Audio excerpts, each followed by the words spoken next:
Good evening, everyone, and welcome to our Oakland Town Hall meeting on literacy. Literacy is an issue that we as the NAACP, NAACP, has been trying to address for a period of time. I want to thank our co-hosts and the outstanding work that they have done in preparing us for this very important meeting. Literacy, as most of you know, is probably the key to success. If you're illiterate, which means that you're able to read, you probably can do much better in the educational system that provides you with good reading skills or help you learn how to read to make sure that you understand what you're reading. And so this is an issue that we've been dealing with. This issue and other social justice issues that seem to arise in this district for whatever reason. So I want to thank all of you who are here this evening for lending support to this effort to make sure that the Oakland Unified School District is one of the leaders in literacy. And I want to thank those who are going to be the panelists here because I'm sure they have messages that we wish to hear. So thank you, and again, welcome to everyone. Thank you, President Holland. Likewise, for an introduction from one of our co-hosts or a welcome, a greeting. The President Gonzalez is on. So if she would mind speaking with folks and welcoming them in English, Spanish, that would be greatly welcome. Pues bienvenidos a todos. My Spanish is not good enough to provide a full introduction and a full welcome to everybody, but I'm really happy to be here. I really want to just appreciate the tremendous amount of work that went into designing and creating this town hall space, as well as the tremendous amount of work that folks have done to really think hard about how we can do literacy better in Oakland. So I really appreciate the efforts that folks have made. It's great to see everybody. I just want to acknowledge that I really don't have very much expertise in literacy, so I'm here as a learner. I don't know enough about literacy to know whether I agree with all the proposals that the NAACP and other partner organizations have proposed to the board and to the district, but I'm really happy to be here to learn more, to hear the ideas. And again, just appreciative of all the work that folks have done over the last several years to try and put together a really thoughtful proposal for how the district could do literacy differently. So welcome to everybody. I'm looking forward to being in this learning space with you all tonight. Just look forward to hearing what everyone has to say. Thanks. Thank you. Mayor Harris. First of all, thank you very much, Kareem, to President Holland and President Gonzalez. Thank everybody who's supporting and sponsoring this event tonight. I don't think there's any subject more important to our children than literacy. Literacy is the beginning of everything important and relevant to education. Communication is the beginning of understanding. If you can't communicate, particularly in the written word, your ability to advance, your ability to learn is stifled almost beyond measure. One of the things that I think is critical in my interpretation is that in the city of Oakland, when I was mayor, one of the policies we had was zero tolerance toward domestic violence. I think we ought to have zero tolerance when it comes to the issue of literacy. We cannot tolerate any failure to educate our children in the ability to read. All we hear often are excuses about why Johnny or Jane can't read. Those aren't valid. Not only are they not valid, but they're not acceptable. We've got to work together to make sure that our children have the resources, whether it's in preschool, K through 12, community college, or whatever, to make sure those skills are present. If there are issues, whether they be medical or whatever they may be, they have to be addressed in a meaningful way. Tools have to be provided. Assistance need to be provided. All of us need to be on the same page, and that requires communication.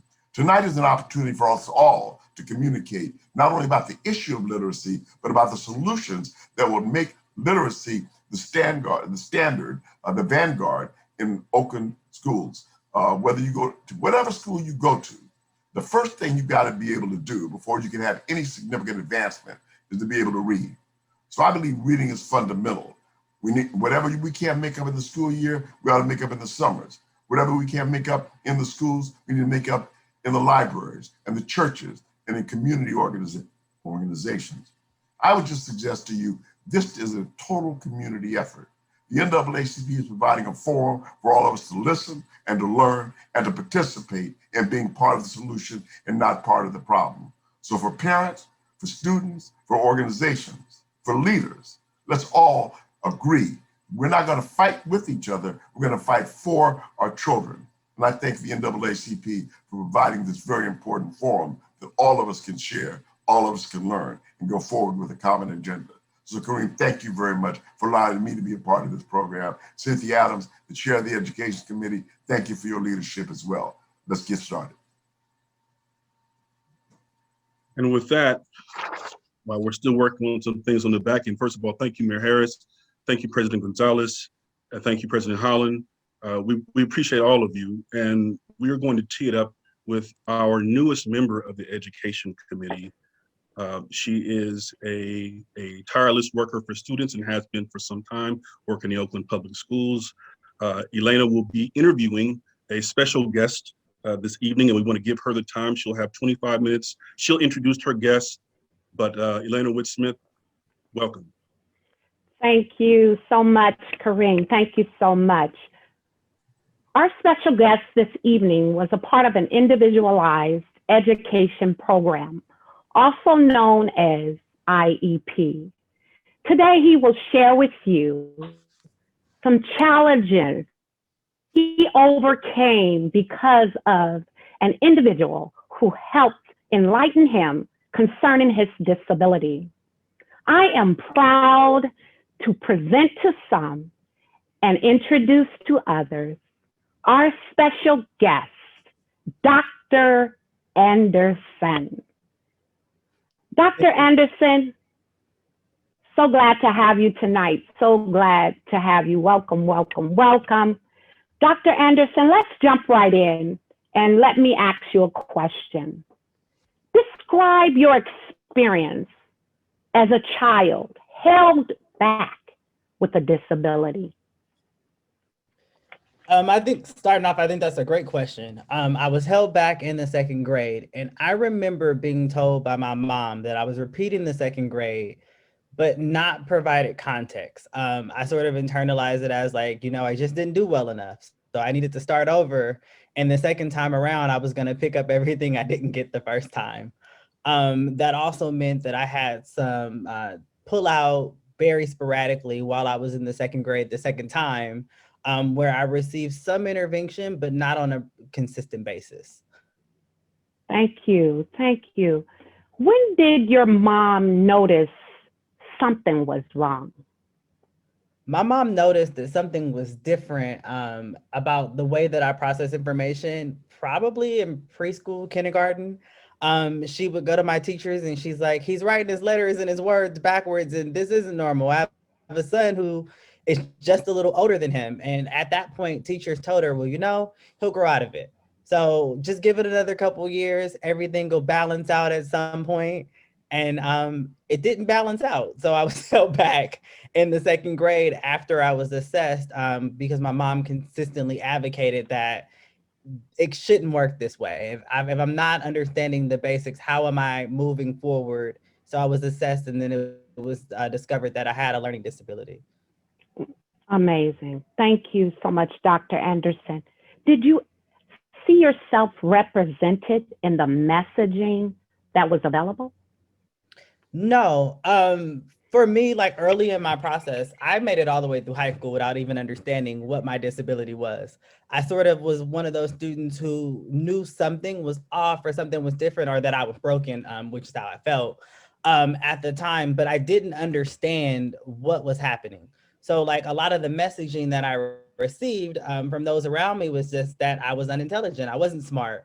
I was incapable. In the seventh grade, I had a teacher who went pretty far to prove to me that I couldn't have achieved well in class because I lacked intellect. When I promoted to the eighth grade, or in the eighth grade, I was told that like a part of the justification for me promoting was that I was a student with an IEP. So they couldn't, I guess, legally hold me back. So I was promoting forward. So you could imagine at 14, I'm thinking, I'm going to this next step and I'm going to be ill prepared and I'm not going to succeed. and I won't necessarily be able to make it through. So I sort of promoted, air quotes, into high school out of a technicality, which I think really had a big impact on my self-esteem at that time. Thank you for sharing, Dr. Anderson. What level were you reading on when you entered high school? When I went into high school, I was reading at about a second to third grade reading level. I remember still having a hard time reading books like Cat in the Hat.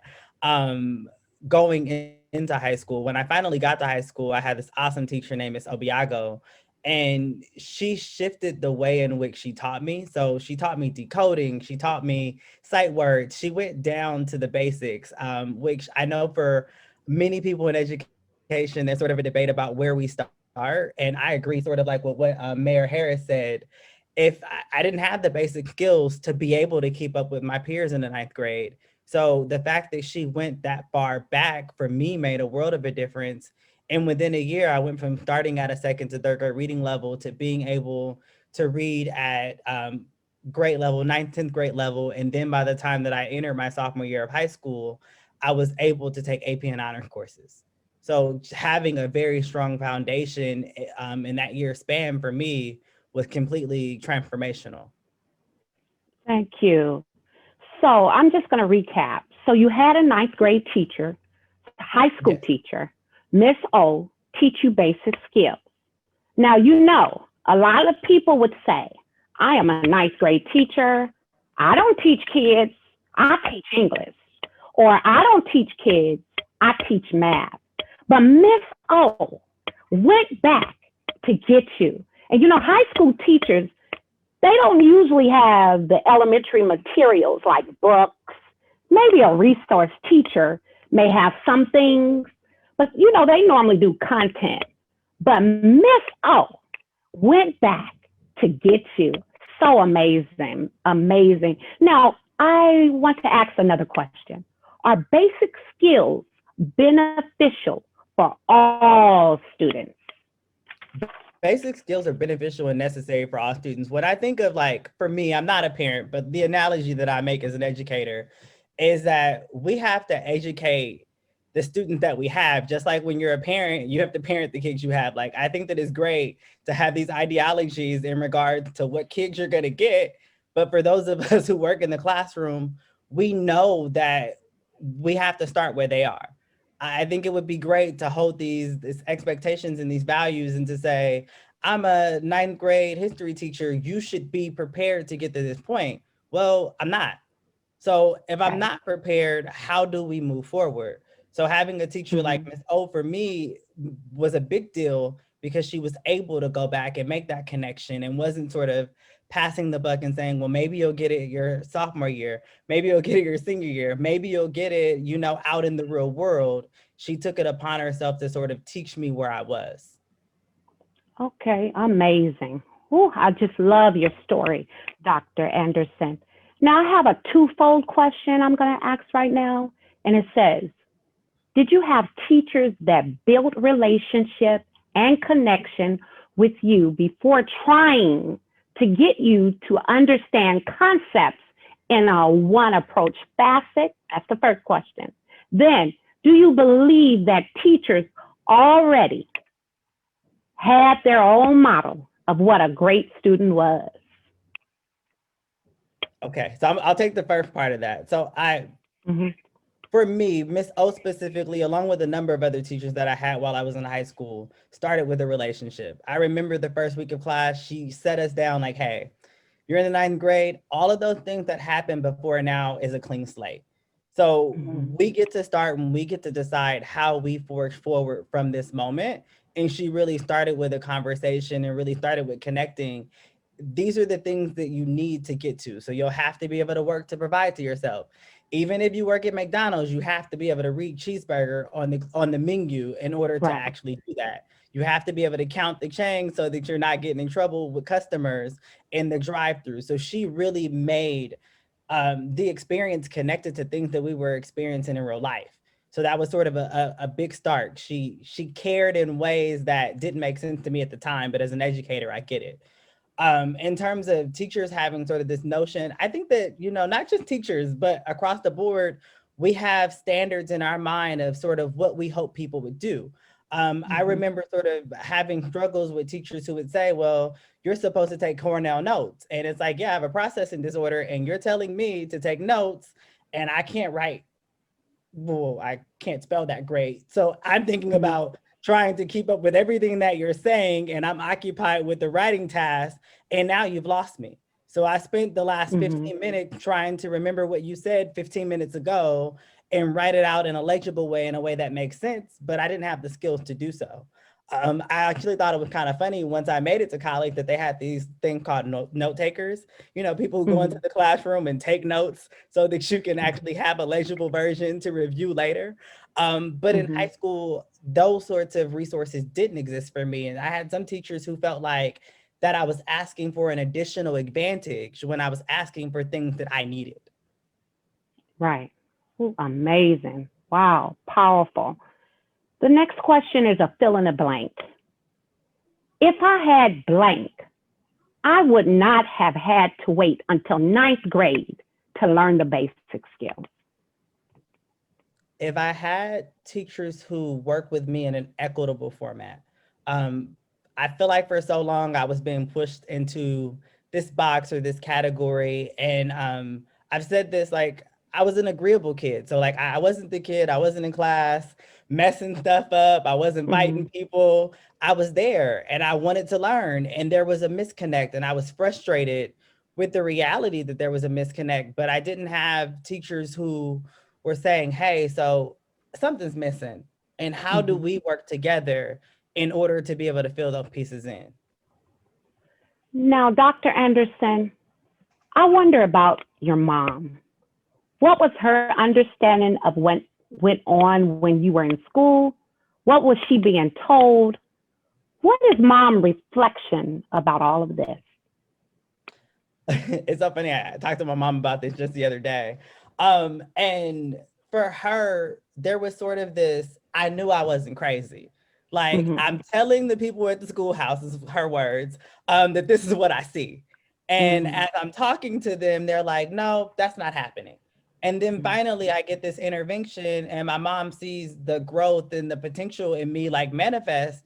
And she's like, I knew all this time that if you were supported, you could take over anything. You could do anything. So, you know, in high school, when I got the intervention and then I went on to be the first in my family to go to college and get a bachelor's degree, go back and get a master's degree, go back and get my doctorate degree. For my mom, it was like, I tried to get you on this path years before we got to this point. But I felt like that I was advocating against people who just didn't hear me. Yes, yes, my, amazing. So what frustrations did you experience? What frustrations did you experience? A number. I think that the first part, going back to that messaging, is that I didn't think that I could do it. So here I am trying and giving the best that I have.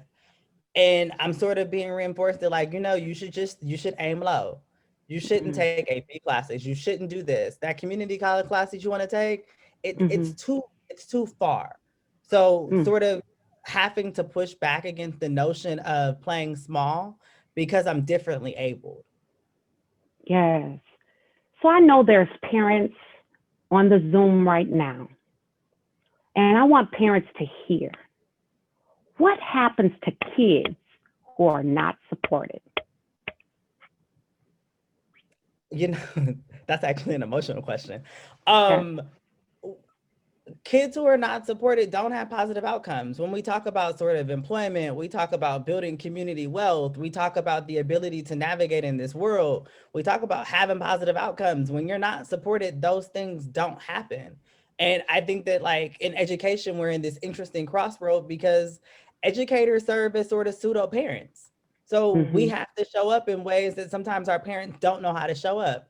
I've worked with families as an educator where I'm working with this student who has a learning disability and their parent had the same issue and they were never able to overcome it. So we're sort of seeing that these generations of trauma associated with not navigating these spaces, and it doesn't create a positive outcome. Yes. So another question for our parents who are on Zoom tonight. what advice would you give to parents who are at their wits' end and do not know what to do? I think that you have to keep fighting. One of the things that I learned, my youngest sister, we're 16 years apart, and she also has a processing disorder. And it's amazing to me now to sit in on her IEP and say, actually, I hear what you're saying. We can't accept that decision that you want to make because that's what's beneficial to the district. We need to make this decision because this is what's beneficial to this child.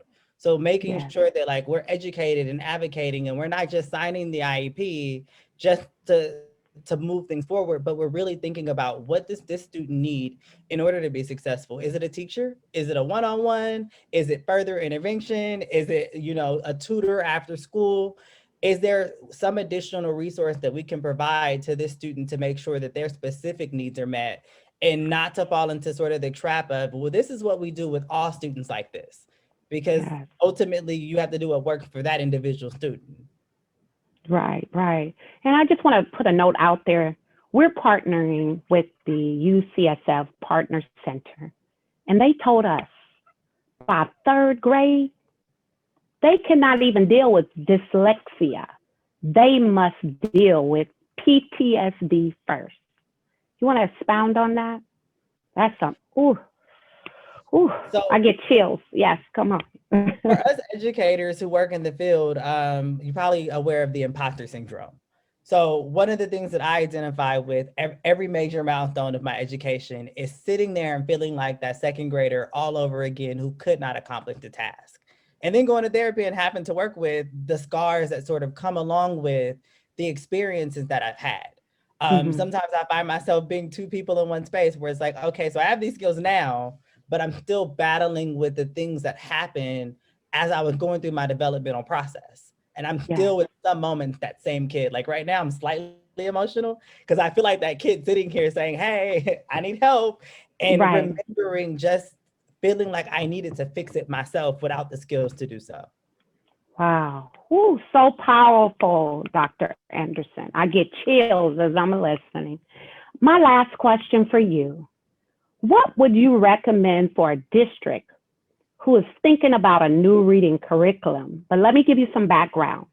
Imagine a district who for the last 7 to 8 years, the curriculum the district utilized did not really teach foundational skills. And only 19% of African-American students in the district are reading proficiently. Now the district realizes that is a problem. What advice would you give to the decision makers that are trying to pick the kind of reading curriculum that will produce results, and what should one do before they choose a curriculum? Whew, that's a powerful one. Come on, Dr. Anderson. Immediately, I think you can't do calculus without doing algebra. I'm not sure how we could expect people to skip steps and navigate forward. That we have to have basic skills. We have to be able to decode. We have to be able to identify sight words. We have to be able to get, you know, the sounds of a vowel. We have to be able to have a conversation about the fact that the English language is confusing because PH makes an F sound. How did we get there?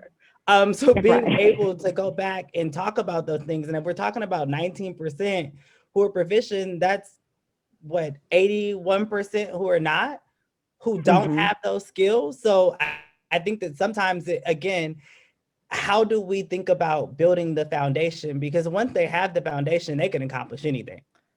But going back and being able to say, we will teach you these skills, even if it's not in the ideal timing for us as educators, or even if it doesn't align with maybe some of these other objectives, but you still need to know it. And it's our responsibility to do so. So a curriculum that really embeds those basic skills so that students are able to navigate forward and take leaps and bounds. Yes, thank you so much, Dr. Anderson, and we're hoping you stay around for the question and answer period. And I thank you for interviewing with me, and I'm going to turn it back over to Kareem, and I know you'll be around later for questions and answers. Yes. Thank you so much. I appreciate you.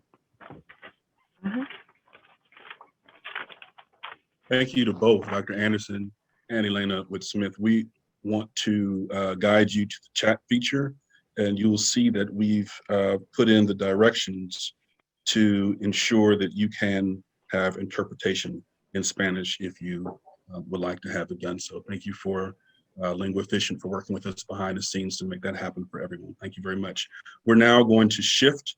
As I said, we're going to move pretty quickly this evening into a quick presentation to provide some context for Oakland, as well as the administrative petition that we have filed with the board. I'm going to share my screen.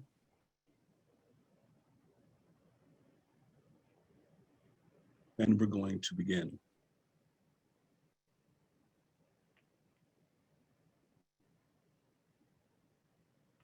So you all may have seen online our official administrative petition. We'll have links to this sent out to everyone who registered a little bit later on after the meeting, but we just want to get started today.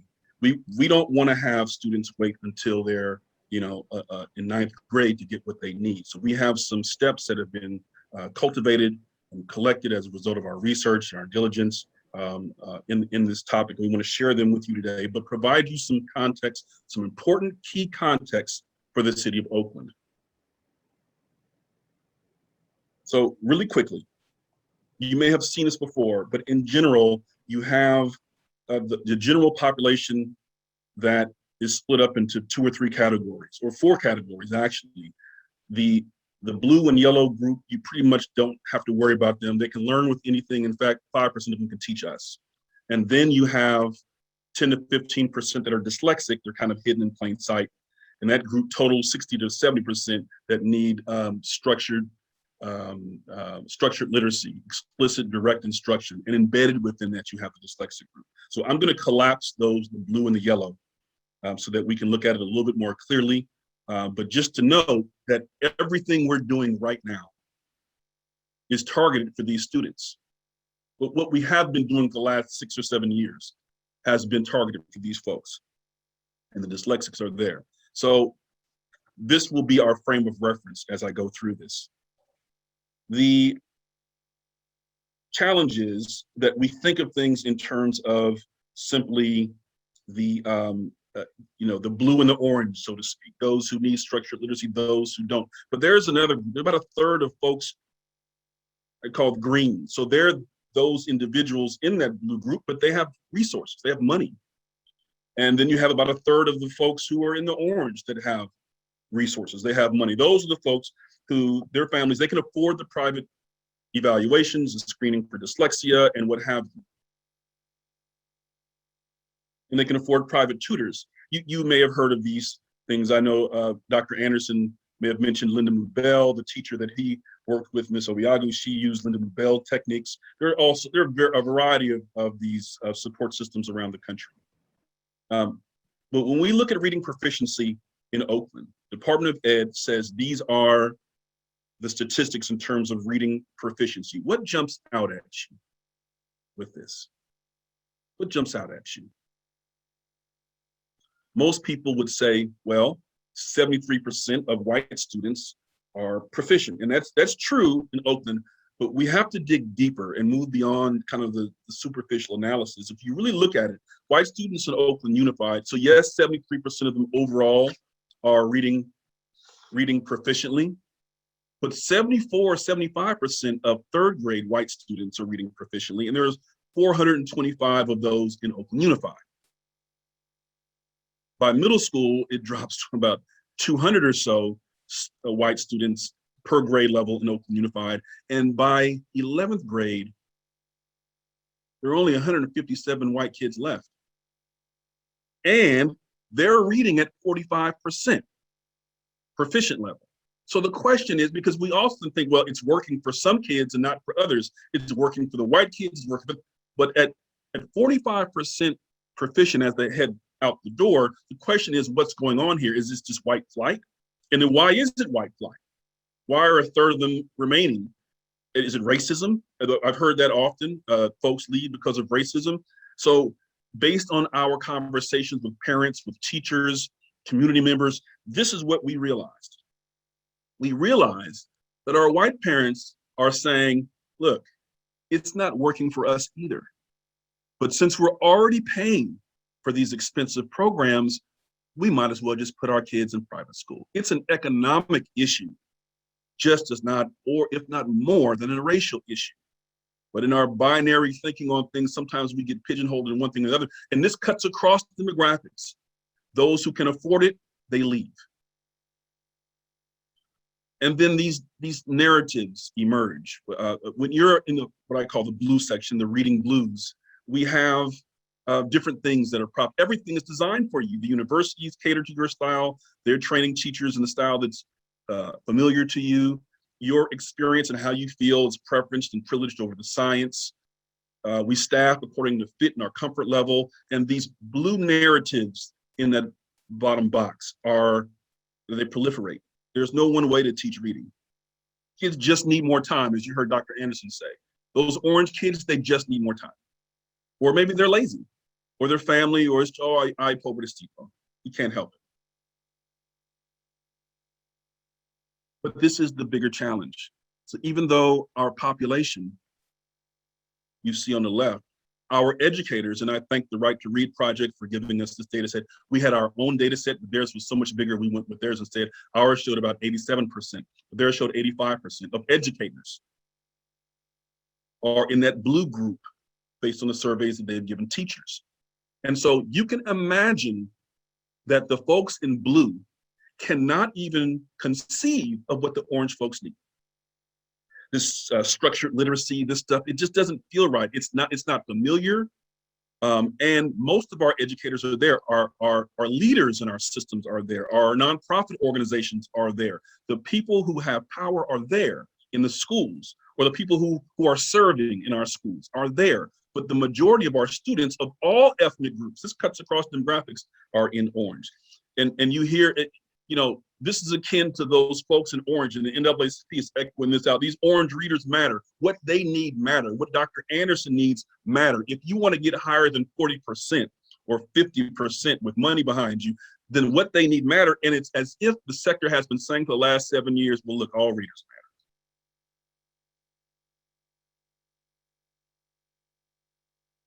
matter. If as a district, you want to go get those orange kids, there's some things that can be done. And I hate to be so binary, but I just want to just lay it out there. To get the orange kids, you got to have buy-in. Everybody's got to be on the same page, going in the same direction. But for the blue ones, it's optional, because really they're going to learn it almost regardless. Not all of them, but many of them will. So it's optional. And then you have full implementation. What I mean by that is the hours that it takes to implement a program must be aligned with the contracts the teachers are working under. If you tell folks, look, we can get the orange kids if you just do these things in this curriculum, but then you don't pay people or contract people enough hours to do those things, not only is it a civil rights issue, but you're structurally at odds with the needs of the students. And secondly, the curriculum should have evidence of success. Whereas others, the evidence is optional, because either way, they're probably going to be all right. And then for some, like for the orange kid, to go get them, your curriculum better be straightforward and a max 1 to 2 manuals. And why is that important? The teacher is in order to find those students and figure out what they need to make the curriculum culturally relevant or relevant to their experience, or to drill down to the specific need, they have to have the bandwidth to do it. And so if they're sifting through manuals after manuals, then it's not going to work. And that is not hyperbolic. Here's an example of a curriculum that we're actually considering in Oakland Unified. And this is one of our relief requested in our petition. We're asking to make sure something is fully implemented within the bounds of the teacher's contract. So this looks good. It's got an integrated ELD section, and hey, less is more, it's synthesized, that's good. And then on top of that, it's got a weekly units and assessment a book. Okay, that could go good for both. So that's 2. But then this 4th grade teacher would have to do this. This is benchmark. So when you say, well, Kareem, But that's only for the targeted intervention resources. That's for the kids who are low. Guess what? If you want to get the orange kid, and in many of our schools today, most of your kids are there. So while for some schools and some teachers, they won't have to touch those books. If you want to get the orange kids, you absolutely will have to, because it's not embedded in the curriculum, and those are the things that they actually need.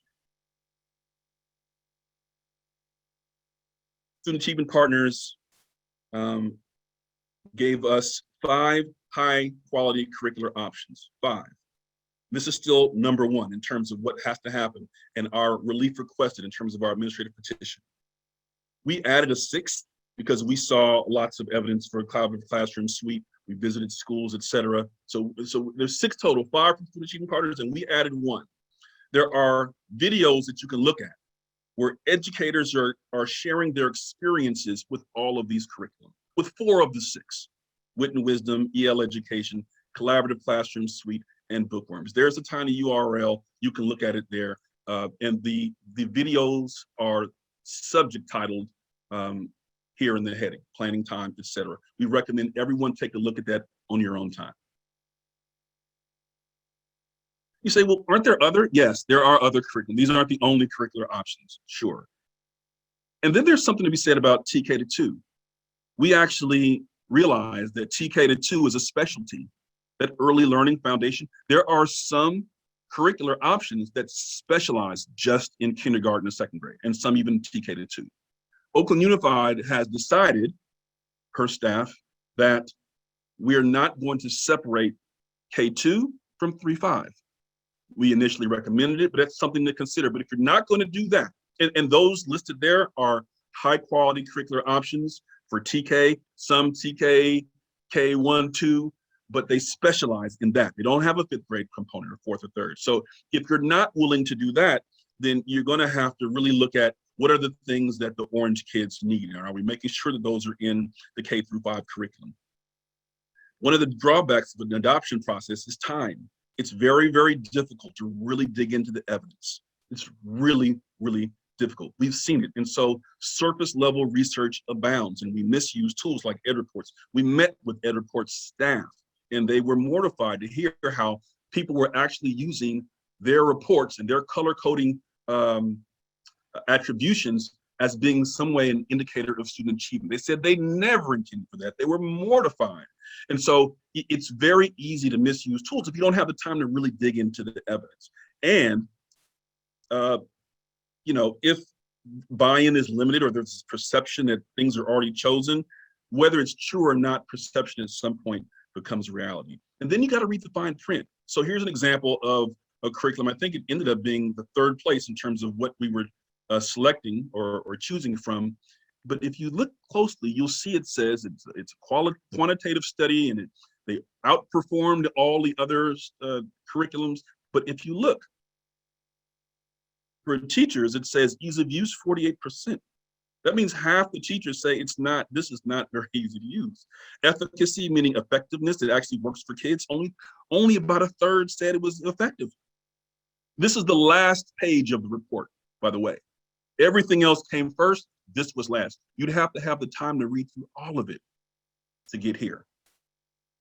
This is an example of a curriculum that came in 5th place, one that's not very popular, and it was mentioned in the CCEE report, actually.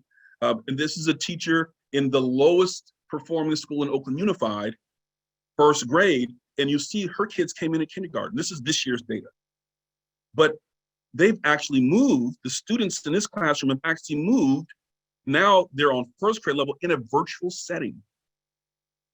This is the kind of movement that's possible when folks are aligned. They're using the science, and the curriculum allows the teacher to be a teacher, to use their experience, their expertise, their professionalism, and their judgment. And has the skills or the tools built into the core elements of the curriculum to give the quote unquote orange kids what they need. There are English language learners here, there are Black kids, Latino kids, there are kids from all different ethnic groups and situations, SPED kids, etc., and they're moving. So it can be done. The second thing we're asking for in our petition is to have a cabinet level position to address TK literacy. This is the org chart we have in OUSD right now. And you'll see lots of different chiefs, lots of chiefs. But there's a hole there. And what we're saying is we want to have reading right there. We want to have a chief K-5 reading right there. That what we have experienced in working with staff and looking around the country at other districts and engaging with them in our other NAACP branches is that matters. Someone who all they think about is K-5, and they have the authority reporting directly to the superintendent, working right alongside the chief academic officer, that matters. And in a best case scenario, there's a similar position within OEA, within our teachers union, so that they can connect, so they can monitor implementation, et cetera. You say, well, what about the chief academic officer? They are already in charge of academics, and shouldn't that be where that person, shouldn't it be her? And Dr. Aguilera is a phenomenal individual, but she can't do everything. These are the things under her authority. But you'll see that something is missing. There's innovation, and there's equity, and there's exceptional children, and there's all these things. What we don't have is this. We don't have someone with their mind on K-5 instruction. That's a structural issue. And not only that, what we're asking for is not just to have someone in the department, it's reportable to the superintendent, but the best case scenario is that person is actually an orange style learner, because they will make sure, we believe, that the things that normally pass through a team full of blues won't pass through, or they have a child who's dyslexic, or they have some sort of affiliation and connection with that, or their experience as a principal or a teacher leads them to understand better. They've been trained on how to support those students. Let's keep moving. So the third thing, we're asking for the HR department in Oakland Unified to recruit and hire folks who understand evidence-based methodologies. They've been trained on it. And fourth, there has to be ongoing professional development to access literacy training and materials that support the neurodiversity of our students. Most of our folks in Oakland Unified have not been trained. Per our surveys and talking with teachers, they were not trained around dyslexia and how to support them. There's going to be an educator video from a first grade teacher who says she would love to have the information of screening. Check the Educator Say page, you're gonna love it. She lays it out very quickly. There are lots of different professional development platforms. Those are just a few. We're just naming a few. Those are the kinds of things that need to be part of any plan and to be funded up front so that our teachers can have the skills and the tools they need and the information they need to serve our kids. 5, 6, and 7, we have to make sure that there's transparency. So create and distribute a skill-based scope and sequence so that we can actually monitor how kids are learning on their foundational skills. Oakland Unified has come a long way in that area. They've done that except for fluency, but I think they're working on that. So that's something they should be applauded for. They've really come a long way there. Group 6, resources to support kids below grade level. Well, Long Beach is a perfect example. They're using the winners curriculum and it's mixed reviews. However, they're really growing. When you look under the hood, you find that. Sorry to interrupt you, Karim, but can you please go slower for us? Sorry. Okay, thank you. I'll slow down. I'm sorry. Got a little excited. In Long Beach, they have added a training program, a coaching model that they've been working on it for 10 to 15 years. But when kids are below grade level in first grade, giving 30 minutes a day of additional support with reading recovery. So that's the kind of support that our kids need. It's tangible, especially if the curriculum you've chosen is not optimal. You have to have structures in place to mitigate that. And then 7, screen kids for dyslexia early. We want to find out what the issues are up front. We don't want a wait to fail model. Very quickly, more of this will be on the website. I want to, just a couple of minutes here, a walk down memory lane. 2000, we hired Dennis Chaconis, born in Oakland as a superintendent. And there was his assistant Soups. There was some concern that he was too close to his deputies. He couldn't make the tough choices, but he did some things. He reduced class size and he selected an orange curriculum and he improved teacher salaries. Well, there wasn't a lot of buy-in. There was a lot of fighting. People didn't experience it very well. And it just was not handled well. And, in the first couple of years, 3/4 of the schools made gains in reading. And then, it just kept going on and on. There was some debate between, phonics program, but it's really not phonics. It's teaching all the 5 pillars. But be that as it may, he was fired in 2003, and the state took over. They stripped the board of its authority. But what I want to show you is this. During that time, a little bit afterwards, with that curriculum in place, even with all the drama and all the anger and all the frustration, we were the most improved urban district in California 7 years in a row. It can be done. But what would happen if we did these things? What if we actually had some buy-in and put some money behind it? What if we screened for dyslexia? What if OEA and OUSD had leading reads? What if we had a la carte PD options for teachers or funded PD or, what if? So these are our 8 actions that we're requesting from Oakland Unified. And what I'm going to do now is turn it over by way of video to one of the preeminent educators in our region and across the country, Linda Diamond. I believe an introduction will be forthcoming within the video. I want to welcome Linda Diamond, who is the founder of the Consortium of Reaching Excellence in Education, also known as CORE, which has worked with several Oakland schools through the years. She's newly retired and serving in an advisory capacity to various organizations, and author of the Teacher Reading Sourcebook. That's the big purple book that we all use, kind of like the reading Bible, so to speak. But it's used by university teacher prep programs that teach reading based on this science. So welcome, Linda. What should we be looking for? And we're talking about Oakland Unified and the demographics specific to Oakland and all our contexts, which you're familiar with. What should we be looking for when selecting a core curriculum for elementary, for English language arts, and what should we be wary of? Okay. Thank you for that, and thank you for the introduction. Well, first of all, we need to understand that in the earliest grades, the foundation skills are absolutely critical.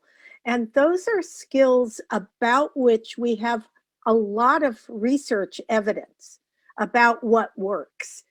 In addition to the decoding related or word recognition skills, we urgently need to address language and building world knowledge. So if we think about the simple view of reading, we know that it's word recognition times language comprehension in order to get to reading comprehension. So we have to do both. So we have to look for curricula that do a really strong job on both of those elements of that multiplication problem. So you want to look for strong evidence of explicit systematic instruction in decoding, which is based on all of the evidence and research of over 40 years of research evidence, which also ties very closely to how the brain reads. And then we also simultaneously need to have enough in these curricula on language development. And this means syntax, morphology, building background knowledge, and vocabulary for sure, particularly when we're looking at populations of English learners, populations of speakers of English variations. Those are key components that one should look for in a really strong elementary reading program. And if we do it right in the earliest grades, K1, 2, 3, we're going to see a drop off in the number of students who need intervention later on. And so I want to find curriculum that does a really strong job of those earliest skills as prevention. Let's think of it as the vaccine, like the COVID vaccine. Let's see if we can do some things to prevent, because treatment is a lot more expensive later on.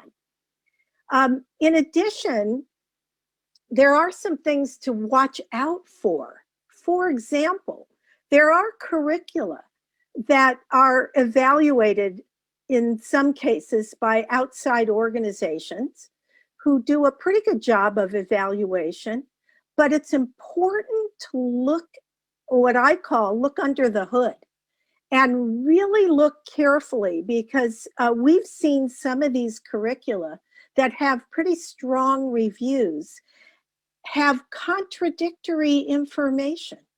They may teach systematically phonics or phonemic awareness in one part of the curriculum, and then you find in another part that you're getting advice to do things that are absolutely contrary to the science.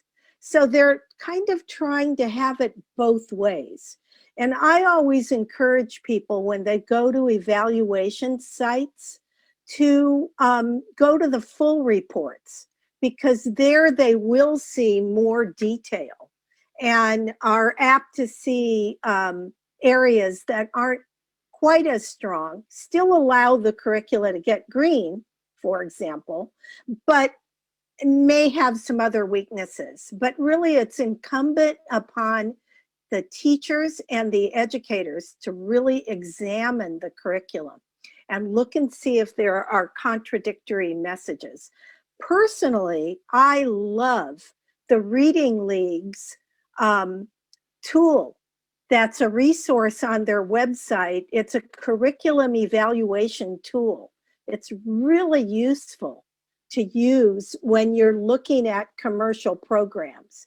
A lot of commercial programs are stamping their program with, this is the science of reading. But you really have to examine it to see, do they have those parts that you really need? And do they also have intervention pieces for older kids? That's critical. And then another thing is, how challenging are they to implement? For example, are there a bunch of different manuals or parts? That just makes things complicated. And the more complicated a curriculum is, the harder it will be to implement it the way it was designed. I want to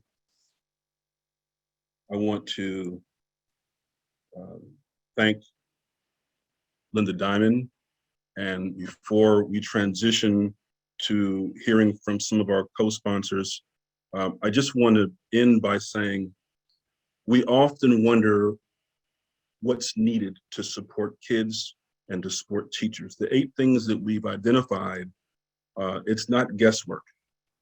One of the reasons why, and we shared this with OEA, one of the reasons why we did not ask them to be a co-petitioner is because we know that, you know, aligning curricular choices with teacher contract might be perceived as an OEA talking point, but it's not. It's just a matter of equity and good structure. And so we wanted to say, no, this is where we stand as a civil rights organization. And it just so happens to align with what the teachers have been saying for a long time. And the last thing I'll say before turning it over to Guy Bryant, before turning it over to the co-sponsors, is we often think only in terms of demographics. The cultural relevancy that needs to be applied to whatever the curriculum is, because we've heard from experts that no curriculum is really culturally relevant. And that means different things to different people. What we have to do is provide teachers with the tools that allow them to do their job and have the bandwidth to think and to feel and to explore and to analyze, so that they have the patience they need, the attention to detail they need, the sleep that they need.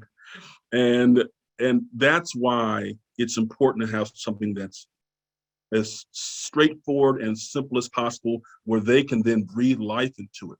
Because for one child, it may be Martin Luther King. For another child, it might be robots. Relevancy is different for the different children, and the curriculum can't be so onerous that it prevents a teacher from having the bandwidth they need to really find and teach that kids where they're at. With that being said, thank you for your time and attention. I'd like to invite a couple of the co-sponsors in just to say a word about why this topic is important to you, why you joined on as a sponsor or a co-petitioner. let me invite the Latino Education Network in first. Victor or Jorge, are you there? Yes, I'm here. Can you hear me? Yes. Okay, yes, thank you, Kareem. Briefly, we recognized this problem quite some time ago. As far back as 1997, our parent organization, ECHO, wrote out a resolution with the Oakland School Board recognizing this literacy problem. And it continues today. It's a serious problem. It's critical. It needs to be addressed immediately with the proper resources. We need to pull out all the stops and deal with this problem. We cannot allow it to go on any further. It's gone on far too long. And I know from doing some of the analysis myself for Lynn, that there are lots of students, Black, Brown, English learners, and other students that are not meeting the standards for CBAC. That's English Language, Arts, and Math. So I'm glad that the NAACP has got this started. We need to keep it going and really get the job done this time and see those reading scores turn around this year, as early as this year. Thank you so much for getting this started, NAACP. Thank you. I'd like to invite the Oakland Literacy Coalition in if they're present. Would you mind? Yeah, thank you. I also want to thank you, Kareem in particular, but the NAACP directors, Gonzalez and Thompson, for making this space available. I'm with the Oakland Literacy Coalition, and in our mission of ensuring every Oakland child learns and loves to read, we really see the sharing of information, this way of making complex, sometimes information and knowledge around the science of reading and all of this stuff, making that transparent, digestible, and accessible as really the critical factor to being able to have authentic community engagement and ultimately knowing that that is actually what's going to help us realize our goals for equity. So these kinds of forums and town halls we really think are one of the pieces we need to invest in more. We work across an ecosystem of literacy providers and programming in Oakland, a really diverse group of folks supporting kids. And something we've seen in the last decade of coalition work is really that the system level change, the scalability that we're looking for, like you said, Kareem, really does require that stakeholder buy-in. It requires that investment in the implementation and learning. And those are two of the core reasons we signed on. The last thing, and one of the things I just want to make sure to lift up is that in our coalition, we looked at program impact data. So for those tutoring, intervention programs, all those extra supports that kids hopefully are receiving at schools. And what we found was that in schools where the school itself was making some progress in lifting children's reading scores as a whole school, those intervention providers were far more successful with the kids they had. And that's really for us what shows us that we can't do any of this without that strong tier 1 intervention. That's what's going to make all of these other supports that we believe are also important effective. And that's really why we wanted to make sure that we both signed on to the petition and were able to participate. So thank you all for making it happen. Thank you, Sanam. Thank you very much. I'm not sure we also have Pacific Islander group, the Acuna group here. I'm not sure if they wanted to say anything, but the Pacific Islander community is often overlooked. Their students are really struggling in Oakland Unified. And we want to make sure that we're so happy to have them as part of the coalition as well. I don't know if they want to say anything. We'd invite them in at this time if you were there. John or Ty. Yeah, I'm here. Thanks, Kareem. I really appreciate NAACP for putting this together. And we're currently working with about 90 students out of 220 Pacific Islanders in the OUSD. I know that's not a large group, but still it's work that needs to be done. And I think one of the things that we've discovered, and you probably all know this already, one of the key things that we've been able to do to get 90 students is really make a connection with families, whether that's in their homes or whether that's in person with us or virtual. The key to really turning this thing around is making sure that families really buy into what we're doing, whether that's teachers, staff, or whether it's an outside organization or a community organization. We've really seen some great strides and also awareness in literacy with these K-5 students that they weren't getting before. And so we just really appreciate this group getting together, and hopefully we can make things work and turn around. And I appreciate, Kareem, your points on making sure that partners who are working on this are properly compensated and that a structure is built to support these organizations that are doing work that support schools, because not everything can be done in school. There's got to be some work that's done in the community and in the homes. And I think, community-based organizations play a very pivotal role in turning this thing around. So thank you.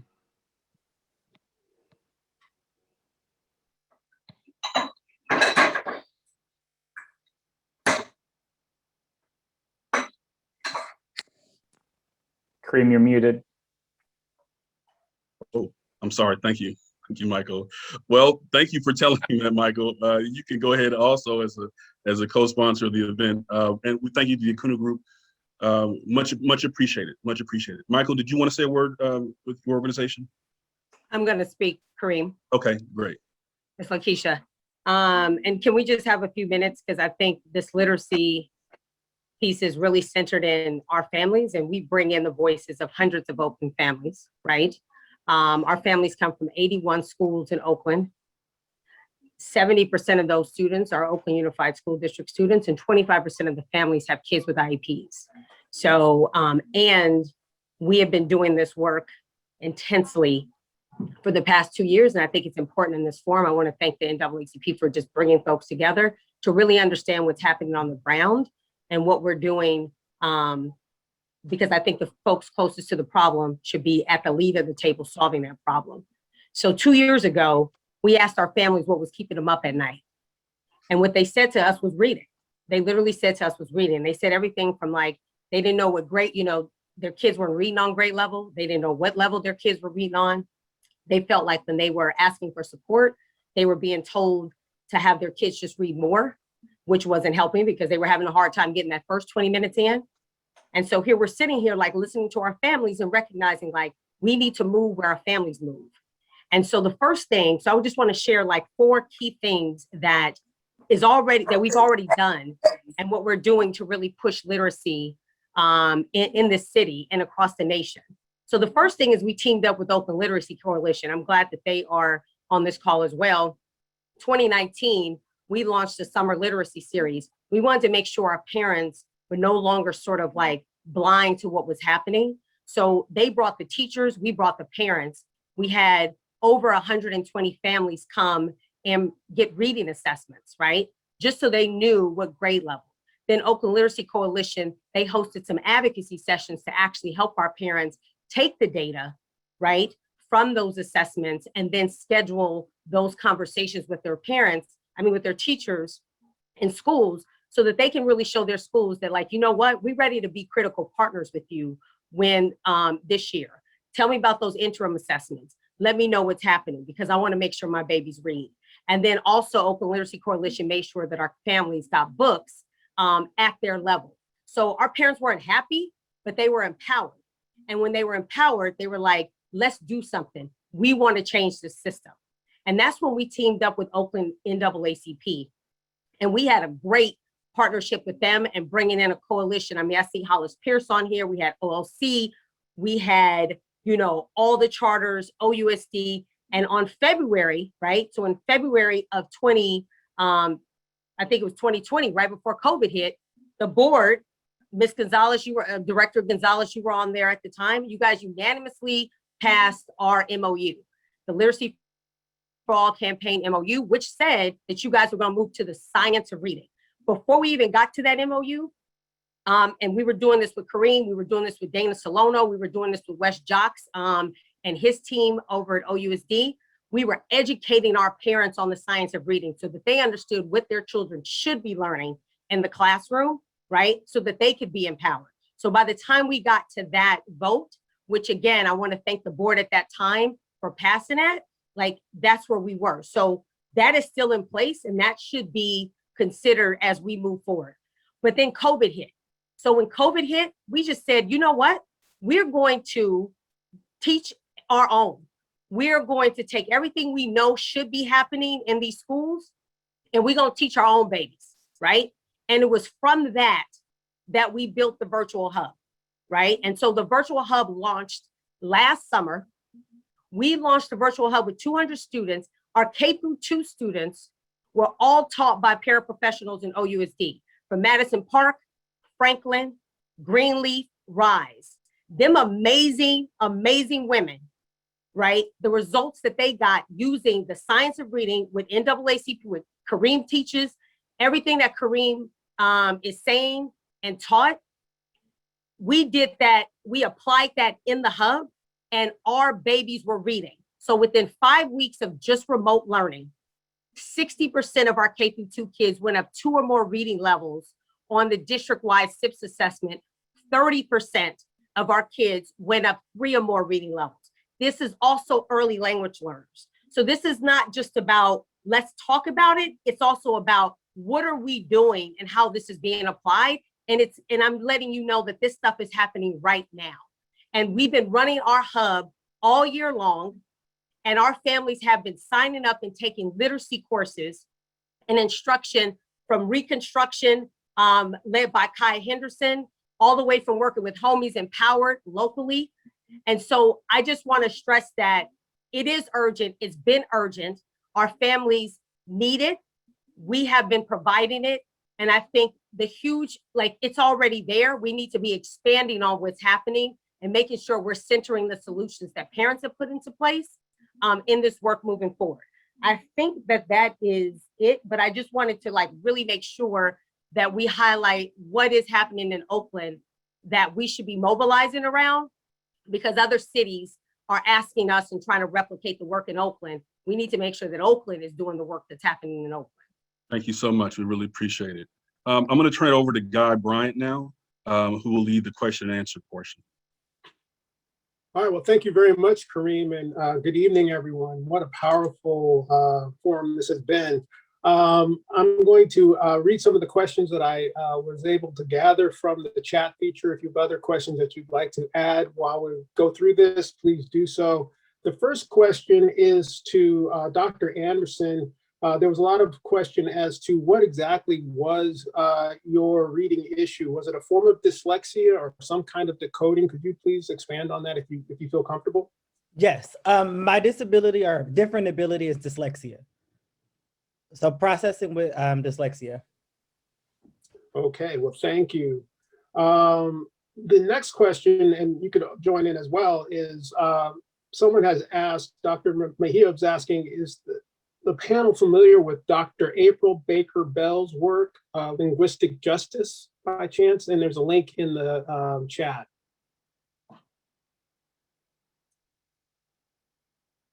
Not everyone at once.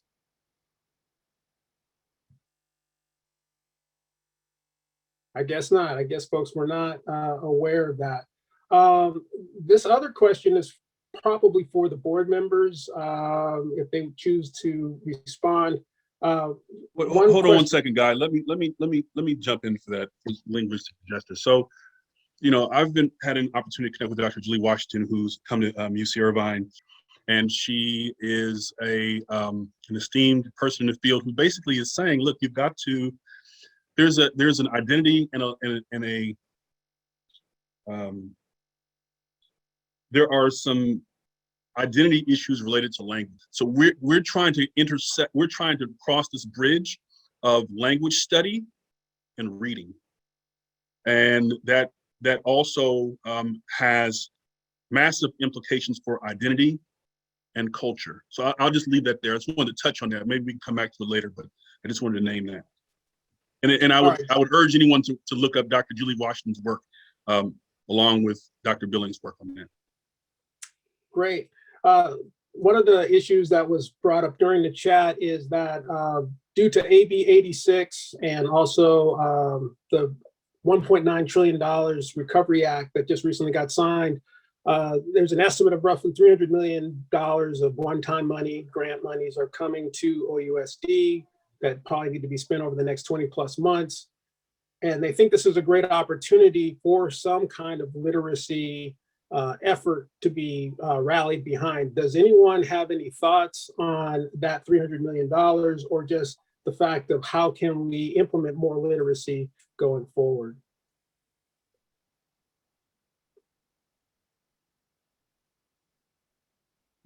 Thanks for the question. I'm happy to hear other people's ideas as well.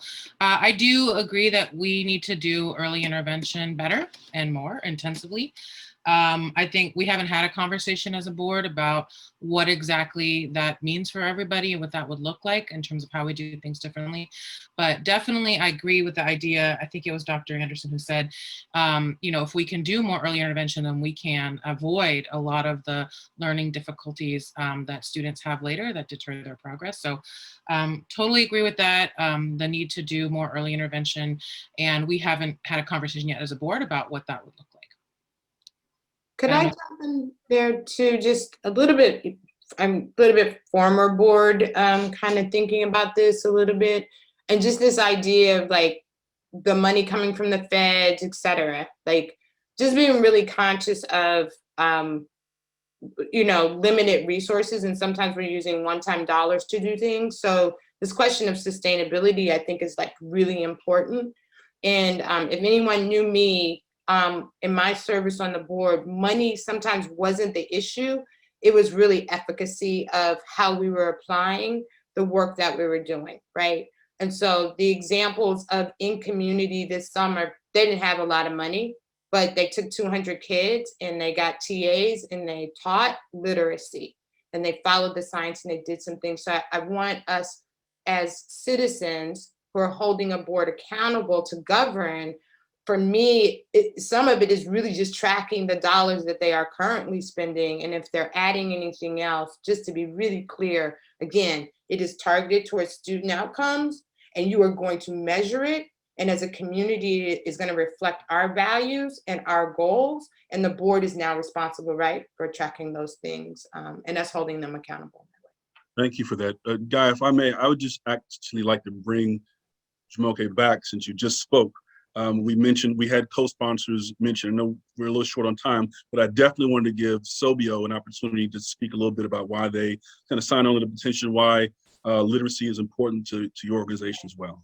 Well, the name of our organization is the State of Black Education for Oakland. So any aspect of education and Black folk in Oakland is critical. And so we feel like partnerships with like the Oakland Reach are really critical. Us having conversations with folks around how do we get more Black male educators in Oakland? How did we try to push policy around adequate housing? So when anything that is about the uplift of Black folks and knowing that education is a liberatory tool, we'll be there. So I think, again, we can push on the governance side, however you want that to happen, whatever the petitions might be, volunteerism, whatever it is that we can kind of support this initiative will be present. So it's Sobio, I think it's at Sobio Oakland on Twitter, but we also have a Facebook page as well, so, and a website. Hey, Jamoke, please put your information in the chat so folks can see it. Another question that came up, and probably this is good for you, Kareem. There was a lot of confusion as where is the district currently at with regards to choosing a curriculum. You went through very clearly about where things were under former Superintendent Dennis Chaconis, and where there's been this gap for many, many years. What's your understanding, or can you explain to our audience, where are we with regards to trying to pick a curriculum right now? Sure, I don't want to speak for the district, but what I understand, based on what I've been told and working with their curriculum, the liaison, Michael Ray and Wesley Jock, is they have narrowed it down to a couple of options. They began with 8, then they whittled it down using a level 1 review. Then they chose some for level 2 review. They didn't pass muster, so they went back and looked at some more. We've been pushing, and I'll just name it. We know that the district really wanted, many people in the district wanted to do EL education. We kind of fought against that, frankly, because we thought it was very, very complex. We didn't think the evidence showed that. The data suggested that because it was both a professional development tool as well as a curriculum.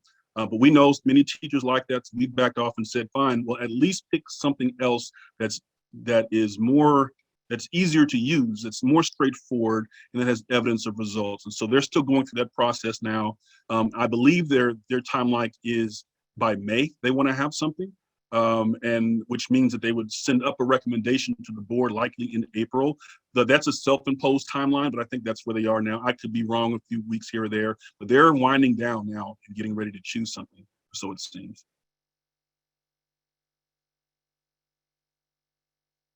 Okay, anybody else on that? All right, moving quickly on to the next one. There was a lot of discussion regarding, are there any existing partnerships with the preschool programs? The one program, Seeds, was mentioned. Is there some role that these preschools can have in helping OUSD with its literacy? Does anyone have any thoughts on that on the panel?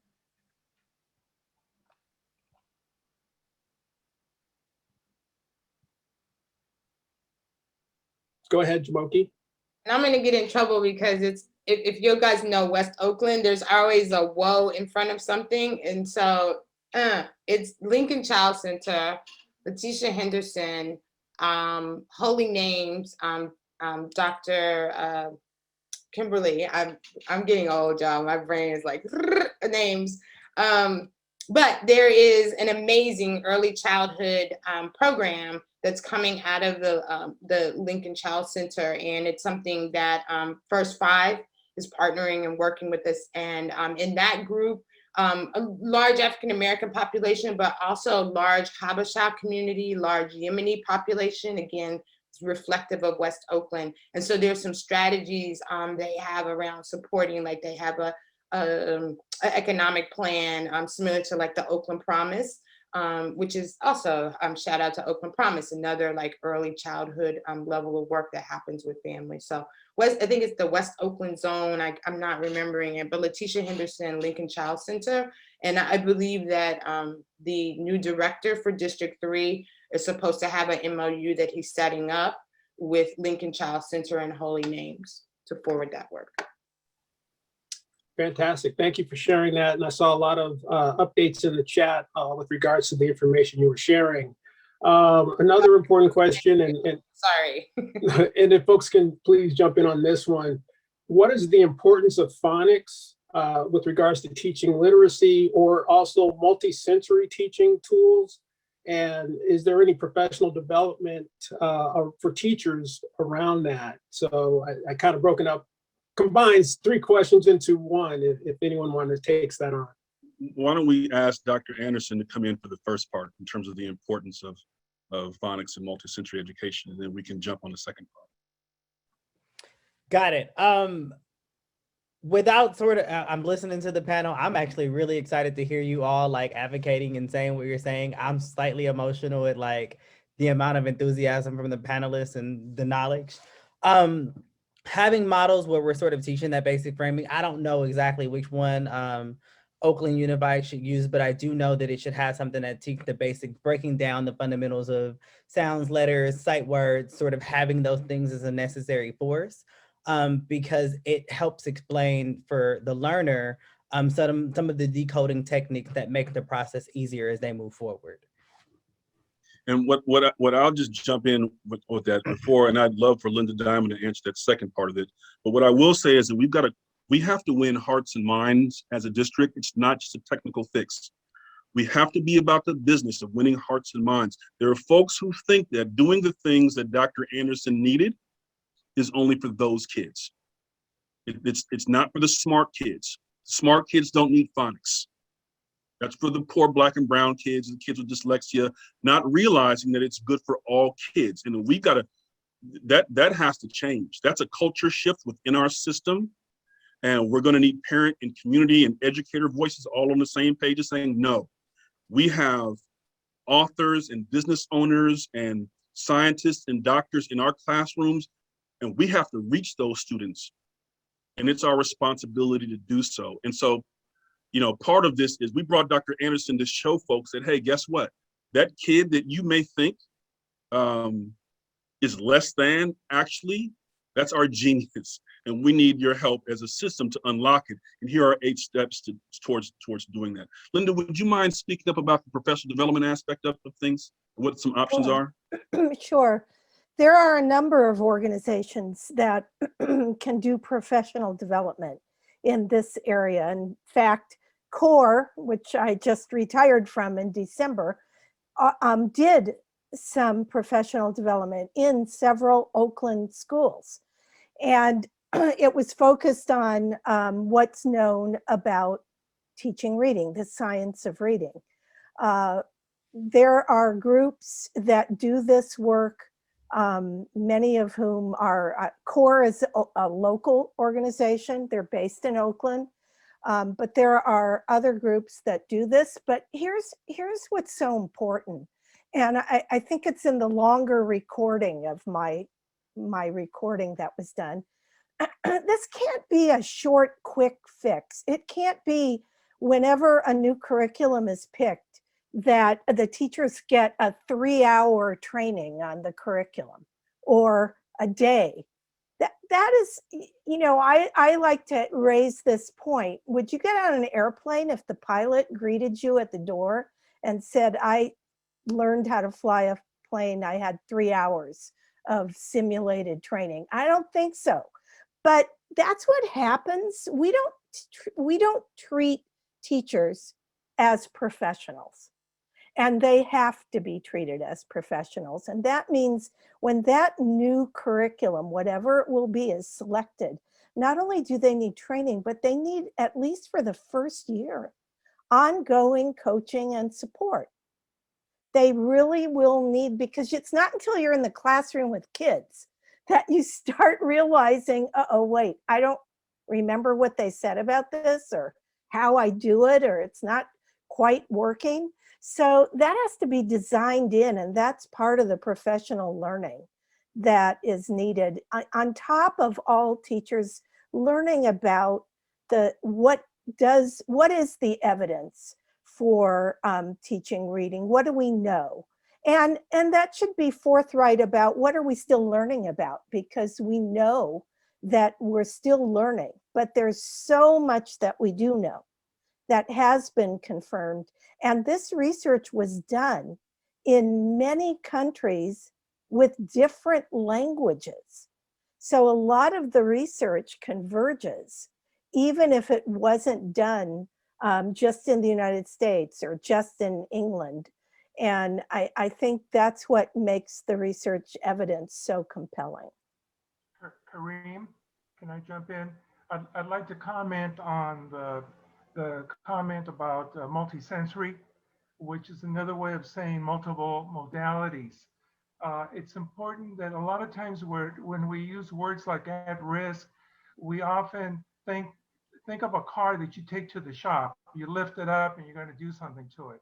And unfortunately, this clinical antiseptic model is used a lot, rather than realizing that, going back to the multisensory, that it's about engaging the whole person, the whole child, in a multi-sensory approach where we're engaging what? The mind. It goes back to cognitive-based, brain-based instruction, but using the child's creativity and imagination is a crucial part of the child's learning.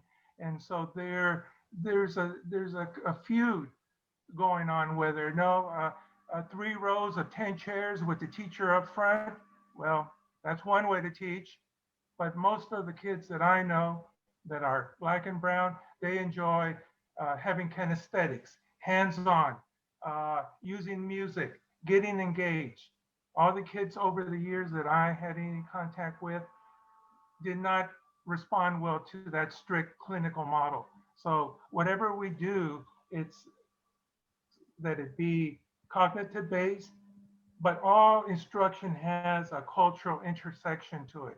So this is a very important comment that Jamoki brought up about using culture, language, the arts, the history and the culture of the children to teach reading, and not just like the way I was brought up, learning through Dick and Jane. Had nothing to do with me, but I did learn, but probably in a bad way. Thank you. Thank you very much. One more question, and because we're getting close to the end of time, what is the value of reading coaches, particularly for those orange kids that Kareem had mentioned during his presentation? Does anybody want to touch on reading coaches?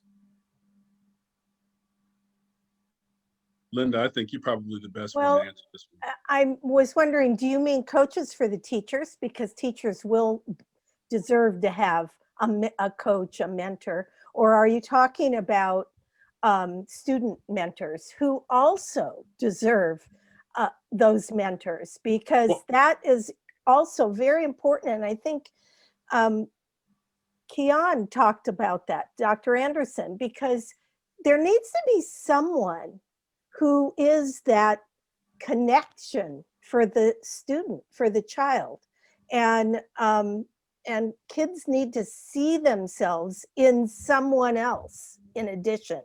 And I think that that's really important. And I just want to comment about multisensory and multimodality. In fact, most of the best instruction also includes students with movement, with visual, with hearing, writing, touching. And I think that that is also really important. And I just am going to add that I'm reminded of some of the work. I was trained by a woman, Kareem knows, named Marva Collins.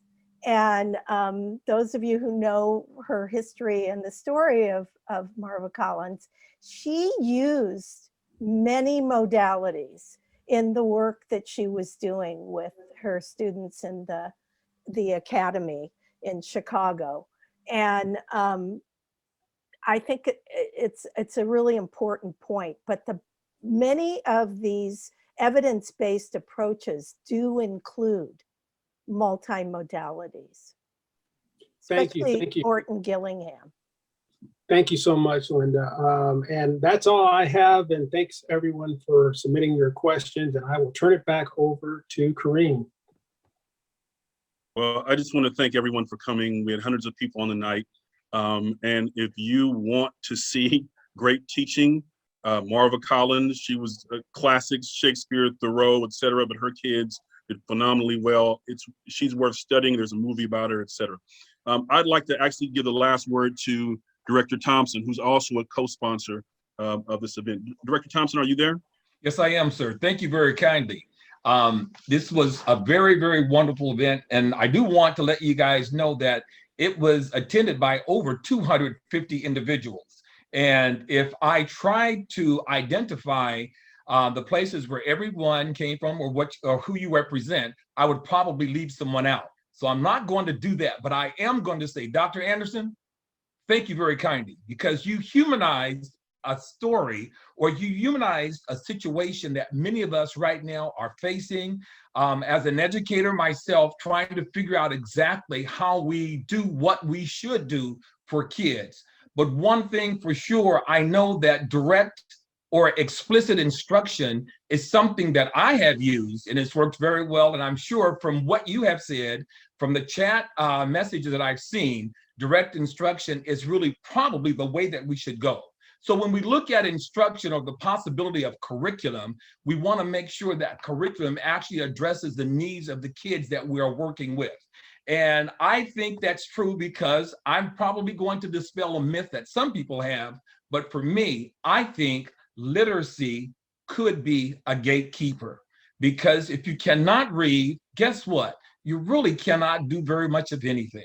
You even find that math is a very hard subject to deal with because of your inability to read and read efficiently.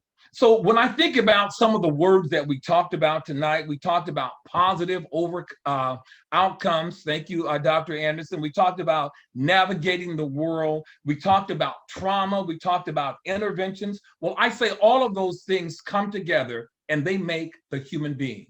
How do we deal with it? We come up with some type of resource that actually addresses it. And I go back to something I said at the very beginning. I think direct and/or explicit instruction will help us conquer those almost insurmountable tasks. So thank you very much, everyone, for coming out tonight. And I hope you really enjoyed the wonderful words from Dr. Anderson, from the panel, from everyone that's here. So I'm going to give Dr. Anderson a hand right now. And please join me, if you will, because he did a phenomenal job this evening. Thank you very much, Dr. Anderson. And Cynthia, would you mind taking us out? Back to you, please, sir. Yes. Cynthia Adams. I just thank you. Everybody know who I am, Cynthia Adams, Education Chair. I just want to say thank you, Kareem, DePam, and Dr. Anderson. Yeah. Oh, you was the bomb. You was the bomb tonight. Thank you for coming on. I want to thank the school board members for having us and let us do this. And again, we got to work together. We are all in this together. We're going to make sure we do our part, and then we're going to make sure you do your part as well. So thanks again, and we're going to lead out and looking forward for our next town hall meeting to do a follow-up. Thank you.